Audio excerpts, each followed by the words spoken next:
It is to stay in good health right now, and with the coronavirus shutting down all of the gyms pretty much, a lot of people are wondering how are they going to get their workouts in right now. People have gotten creative. Gym owners are getting creative with this as well by bringing those workouts to you on a virtual platform. Maybe you've already transitioned to this. Mike Arce is joining us live via Skype. He is a fitness business consultant, and he's going to tell us how these boutique fitness studios are actually seeing their businesses grow right now. I mean, it's pretty obvious that this is kind of the only way to go right now, so they've got to be doing well. Good morning.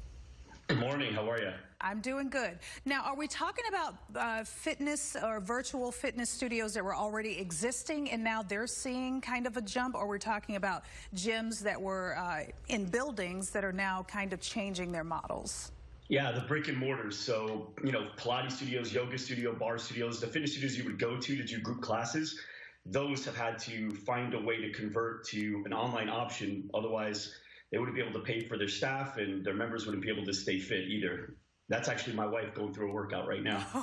Well, at least she's getting it in early. Now, how would you advise some of the gym owners who are watching this morning on how to even start that process? Because quite frankly, when you look on social media right now, there's a lot of options out there for you that are free, and there's just so many things that you can do nowadays because people are putting everything online, even if they weren't gym owners and trainers. So we've surveyed quite a few of the members, and what we've actually learned is they don't prefer the ones that are online professionally shot.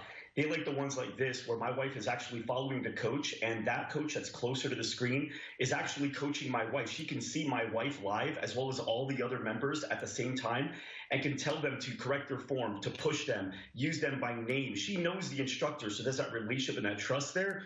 So fitness studios have been able to retain most of, if not all of their members to this program that we built for them, and it's working great. Now, how are the gym members responding to this? I mean, obviously there's a lot of us who want to stay fit, but sometimes you look at your home studios and you look at these videos that are put on social and you're like, maybe not today. How do you get the gym members to be motivated and to get them wanting to do this on a daily basis? Well, you're right, and there's one way to do it, and there's a right way to do it, and so the ones that you're seeing online may not be the right way. This is the right way, as well as all the stuff that you see on the back end. I think everyone does a lot better when there's a plan and there's a process that works and there's results. And so the members have a fantastic experience. They're responding really well to it because they're getting what they say is, it feels like I'm in the studio, but I'm at home. They're all trapped at home. It's not like they can go anywhere else.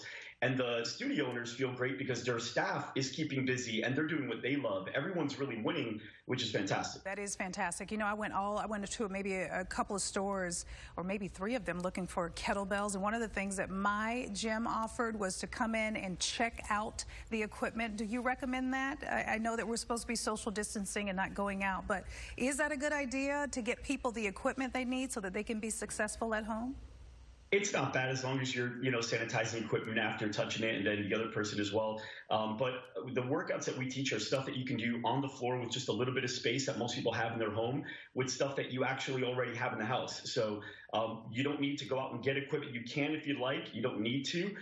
We actually show you how to do it without it. And the studio owners are responding to it really, really well. And they're actually finding a way to grow their studios through the pandemic, as opposed to going out of business, which is what most of them were fearful of. All right, Mike Arce, he is a business fitness consultant, so I'm sure we have your information, and we will put all of that on our website, azfamily.com, so people maybe can reach out to you who own gyms and things like that. Thank you for joining us this morning.